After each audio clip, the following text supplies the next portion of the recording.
Hello everyone, myself Ketan Bhavsar, Assistant Professor in LJ Engineering College, Ahmedabad.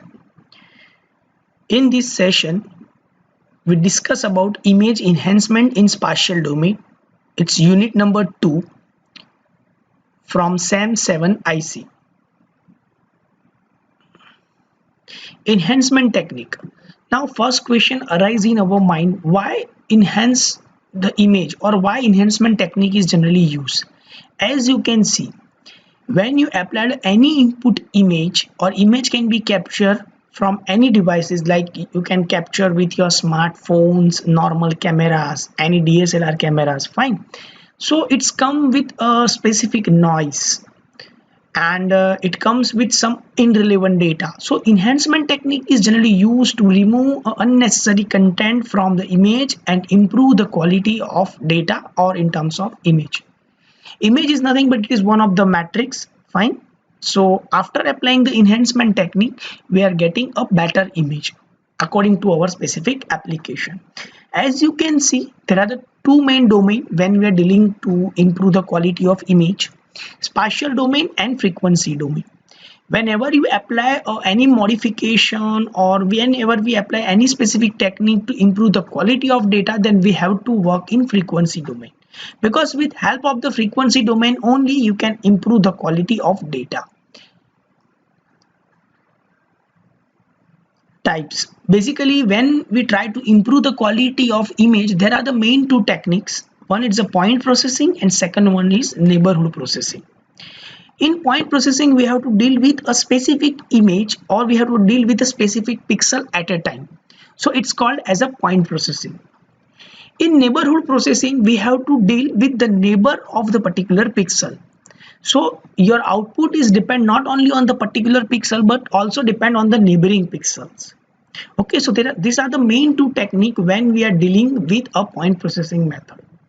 There are the different methods for the point processing and the neighborhood image processing. When you're working on to imply a zooming method, when you try to interpolate the image, then only we have to use a neighborhood image processing. And when you have to improve the quality of image, like you have to deal with improve the black and white ratio, thresholding, histogram, contrast stretching, then only then we have to work on a point processing methods. What is point processing? First of all, under the term point processing, we summarize all the processes that can be done based on a single image pixel. The output of the process is a single value. Usually, this output value replaces the input pixel in the image. The process is carried out pixel wise. So whenever we work on the point processing, then our algorithm work on one particular pixel at a time. But after applying the for loop based concept or continuous looping, that particular value can rotate on all over the image, and ultimately we are getting a final or specific image.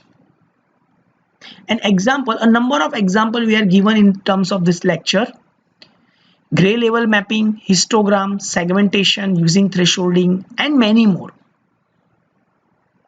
Now what is point processing? As you can see, first of all, this one is your input image. Assuming that this one is your input image, it is nothing but it is a mask. As you can see, it's a 2D frame, x coordinate, y coordinate, negative x and negative y. After applying the transformation method or enhancing the image, you can see your images look like this. Fine. And this work on one particular pixel at a time. Fine. Suppose you are dealing with this particular pixels, then you can improve the quality of pixel on this particular pixel at a time. So this pixel's quality, or we can say that the value weight matrix, can be increased after applying the point processing method on the particular pixel. Same way, if you are working with specific mass or particular area, fine. Suppose you have to capture a particular area from the image, or you have to enhance the quality of image for particular area, then you have to take a specific mask, and after applying the specific mask, you can get a specific region enhanced, or we can say that enhanced region you can get. But whenever we deal with a mask, then we have to deal with the neighbor pixels. As you can see here, we are deal with a specific pixel at a time, and here we are deal with a specific mask. So as you can see, your image quality will be improved in terms of the neighborhood image processing or in terms of the point processing. These are the few methods when we are dealing with the point processing. It's a gray level slicing, digital negative, contrast stretching, thresholding, gamma transformation, bit level slicing, power law transformation, and also histogram is also there. Somehow power law and gamma transformation may be considered as the same method. Fine. So these are the few methods when you are dealing with a gray level slicing or when you are working on the point processing method. Now first of all, we are dealing with the negative transformer. It's called as a digital negative. The negative of an image with gray level is the range from 0 to L minus 1. Now what is L? L is equal to maximum number of bits. Now if you are talking about the gray level, then maximum gray level is equal to 255. So 0 to 255, or we can consider 0 to 255 because its total bits 256. So 256 minus 1 is equal to 255. Is obtained by using a negative transformation. As you can see, S is equal to L minus 1 minus R. So here you can directly assume a maximum value. It's 255 minus R. R, it's a particular value that you have to apply the negative thresholding, or you have to convert your data into the negative form. As you can see, reversing the intensity level of an image in this manner produce the equivalent of a photographical negative. Suppose, assume that your maximum value is 255. If you subtract 255 minus 255, then ultimately your output is equal to 0. So you are getting a negative image. And suppose you convert 255 minus 0, then again you are getting a specific 255 value. So your image became white. So you can getting a totally transform image or totally negative image. Your darker portion will become brighter and your brighter portion will become darker.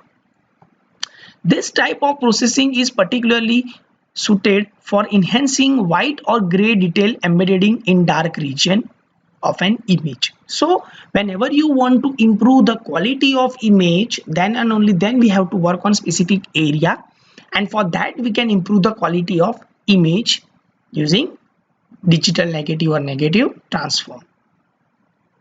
As you can see, your darker image became brighter, or your brighter portion is became darker. As you can see, we directly apply 255 minus IR into C. IR into C, it's your input image frame, and OR comma C, it's your output image frame. R is equal to number of row and C is equal to number of columns. So you are getting directly a negative content from the image. Like you can see that your X-ray images is also one of the best example of digital negative. Fine. You can easily identify the dark and a bright region. Contrast stretching. One of the simplest piecewise linear functions is a contrast stretching transformation. So in this method, we try to improve the contrast of image to make a much more better image. So your low contrast is try to maintain the illumination in terms of light to maintain a contrast of image, and you can identify the content from the image. Fine. So low contrast image can result from poor illuminations and lack of dynamic range in the imaging sensor, or even wrong setting of a lens apertures during the image acquisition.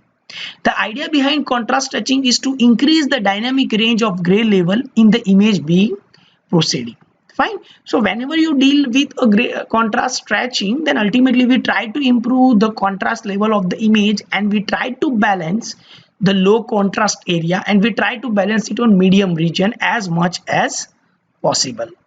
So as you can see, this one is your dark portion, and after applying the specific contrast stretching concept over here, you can get a better view as compared to your input frame only because of the contrast stretching, because your low contrast is improved and now it became a medium or high level contrast. As you can see on the basic on axis, the original gray level and modified gray level, as you can see, it improved the level and try to balance it. Your actual gray level is here, and after applying the stretching you try to improve till 255, and you are getting a better result as compared to a original image.